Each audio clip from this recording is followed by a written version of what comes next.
राहुल कुमार गुरुग्राम से। गुरुजी, परसों के लाइव में एक घटना जो एक व्यक्ति ने बताई थी कि दो पक्षी दाना खाते हुए झगड़ा करने लगे और वो देखते रहे कि पक्षी लड़ते लड़ते मर गए। तो क्या गुरुदेव उन्हें उनको बचाने का प्रयास नहीं करना चाहिए था? गुरुदेव, अगर वो उनके पास जाते और उनको डराते तो वो उड़ जाते और मृत्यु से बच सकते थे। और सामान्य मनुष्य में भी ऐसे क्यों होता है? जब दो व्यक्ति आपस में लड़ने झगड़ने लगते हैं तो 50 या 100 लोग चारों तरफ खड़े होकर देखने लग जाते हैं और कोई भी आगे बढ़कर लड़ाई को रोकने का प्रयास नहीं करता है, बस खड़े होकर तमाशा देखते हैं। मुझे परसों की स्लाइड से एक घटना याद आई जो मैं आपके से शेयर करने वाला हूँ। साउथ अफ्रीका के एक फोटोग्राफर केविन कार्टर ने मार्च 1993 में साउथ सूडान में जाकर के एक फोटो खींची थी, जिस फोटो पर बाद में उनको बेस्ट फोटो का अवार्ड भी मिला।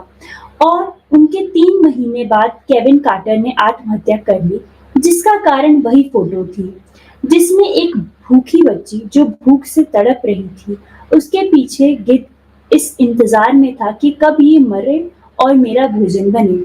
वह बच्ची अपनी झोपड़ी की तरफ रेंग कर जाना चाहती थी। उसके माता-पिता भोजन की तलाश में बाहर गए हुए थे। केविन कार्टर ने 20 मिनट तक इस घटना को देखते हुए और उन्होंने बताया कि जब वह गिद्ध वहां से नहीं उड़ा, तब उन्होंने उसकी एक फोटो ले ली। इस फोटो ने उन्हें बेस्ट फोटोग्राफर का अवार्ड जिताया। बाद में वो फोटो न्यूयॉर्क टाइम्स को बेच दी गई। जैसे कि ये फोटो न्यूज़पेपर में प्रकाशित हुई तो लोगों ने उनसे ढेर सारे सवाल पूछने शुरू कर दिए कि आपने इस बच्ची की मदद कैसे की और इस बच्ची का क्या हुआ। तो केविन ने कहा कि मुझे नहीं पता कि उसका क्या हुआ, मैं तो वहां से आ गया था। तो एक व्यक्ति ने उनको ऐसी बात कही जिससे उनके दिल पर गहरा आघात पहुंचा। उस व्यक्ति ने कहा, उस समय वहां एक नहीं बल्कि 2 गिद्ध थे। आप चाहते तो उस बच्ची के लिए कुछ कर सकते थे, उसकी मदद कर सकते थे, लेकिन आप उसे भूख से तड़पता देखकर उसे उसके हाल पर छोड़ आए। इसके बाद केविन इस रिग्रेट में रहे और उस बच्ची के बारे में सोचते रहे कि मैंने उसकी मदद क्यों नहीं की, मैंने उसे क्यों नहीं बचाया, और ये सोचते सोचते वो गहरे डिप्रेशन में चले गए और उन्होंने आत्महत्या कर ली।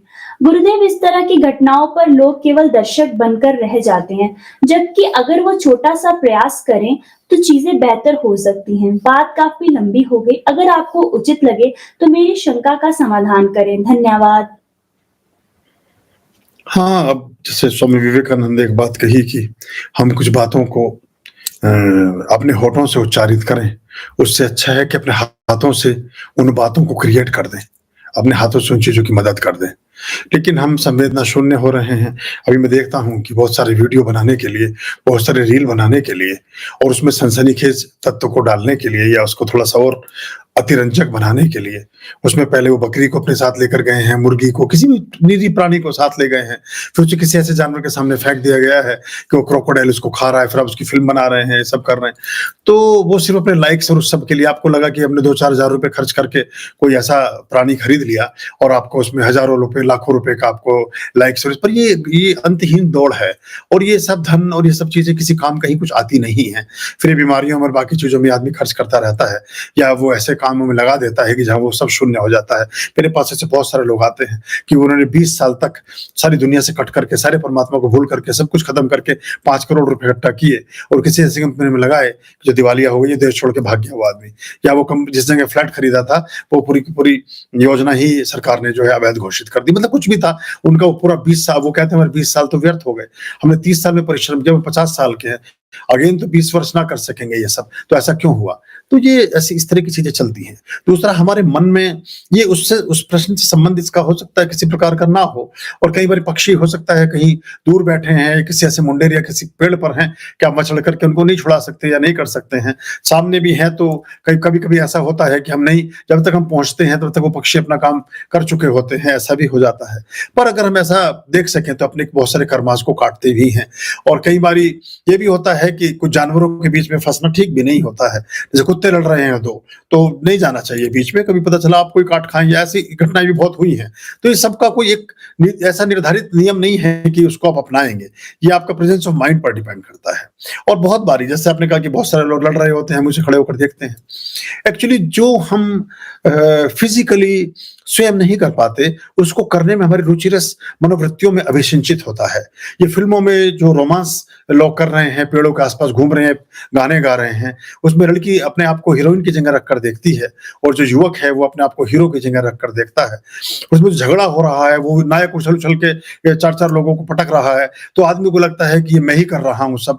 तो या कि सड़क के किनारे के झगड़ा हो रहा है, तो वहाँ लोग इतना मज़ा उसमें लेते हैं कि बिल्कुल एक मतलब वो उनको पूरा उकसाते हैं, प्रोवोक करते हैं। उसके पीछे उनके अंदर की हिंसा तिरोहित हो रही होती है। तो बहुत बार बहुत सारी चीज़ें इसलिए कुछ फ़िल्मों को हिट करने के कुछ ऐसे निश्चित पायदान और फ़ॉर्मूले बनाए गए हैं, जो फ़िल्म विशेषज्ञ हैं उन्होंने, कि इसमें आप ये वाला तथ्य भी डालें, ये वाली चीज़ भी डालें, ये मसाला भी डालें, ये भी करें, तब जाके आपकी फ़िल्म ठीक से हिट हो पाए। तो वो मनुष्य के मन को ध्यान में रख कर के सारा किया गया है।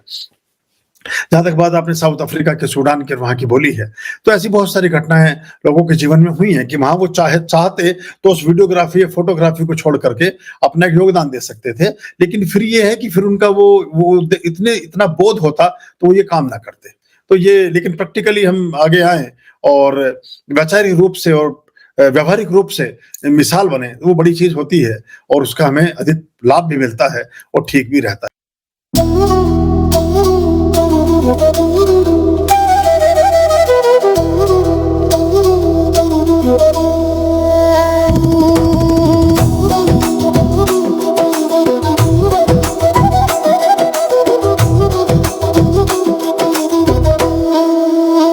वो है समय से परे हारे शीशों का दुख हरे, जो दे प्रेरणा शब्दों से पुष्प झड़े,